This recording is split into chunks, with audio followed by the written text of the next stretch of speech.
Connor Hall is running strong here off of turn 2. Connor Hall wins again at home in Hampton. Make some noise for Connor Hall. All right, how did the truck deal with McAnally come together? I believe the very beginnings of it was Chad Bryant and I were talking about just kind of what my avenue to the next level needed to be. He and one of the crew chiefs over there at McAnally, Charles DeKnight, are pretty good buddies just because they both at some point in time, maybe even together at one point, worked at an Xfinity team together. Long story short, I believe Chad and Charles briefly spoke. Charles, and I spoke, and then, kind of made a plan based on, a couple opportunities that they had remaining in the season for that truck. Once I sat down with Bill and Chad Norris, which is the comp director over there, and just kind of figured it all out, we decided to obviously make Richmond the beginning of it all, and there's such an approval process to that series, to those national series as well. So the first one had to be a short track, and then it had to be before the playoffs. One of my longtime supporters, Town Bank, has a huge market in Richmond. Thought it would have been a really good kind of homecoming type of event as far as our sponsors go. Conveniently though, it also fits your driving style, would you agree? Yeah. What you're good at? Yeah, I actually never put any thought to that. The main goal was just simply get the ball rolling, get into a good truck, try to find a home kind of thing, or, at least start, putting some building blocks down. And then the more I have researched it, I really did realize how much Richmond does drive more like a late model, low grip kind of game.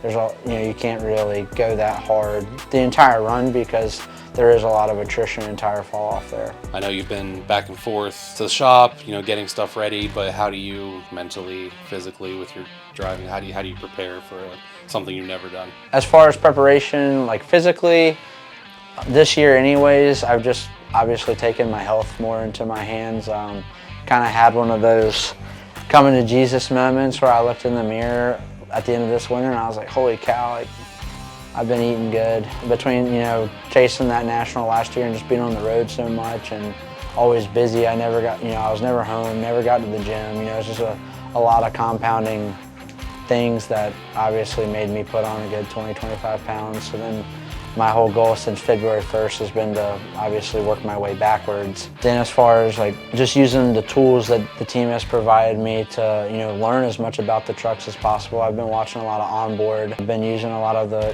the truck data provided to me by the team as far as lines and how the good drivers in that series like to use the throttle and brake and just all the driver inputs that may or may not coincide with how the late model stuff drives. And then hopefully we'll get some sim time and do some pit stop practice. I haven't done many live pit stops before minus Daytona, but that was more of a stop and go kind of deal rather than a 4-tire multiple time attempt. So this will be the longest race you run mileage wise.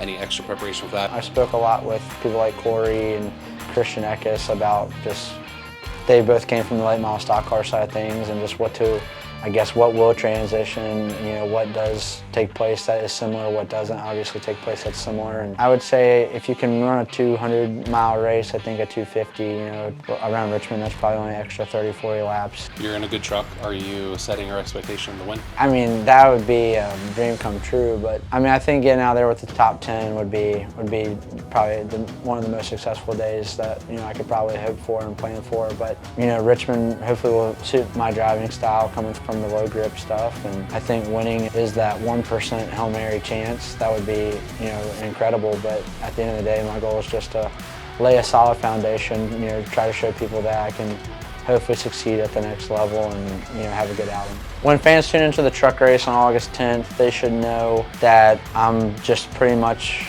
I feel like your local hometown guy that obviously has had some success at the regional level and has worked pretty hard with some pretty good sponsors and partners to make this opportunity happen. And this is a huge day and deal for a guy like me, and I'm obviously hoping to leave a positive impact on that weekend and make the most of this opportunity.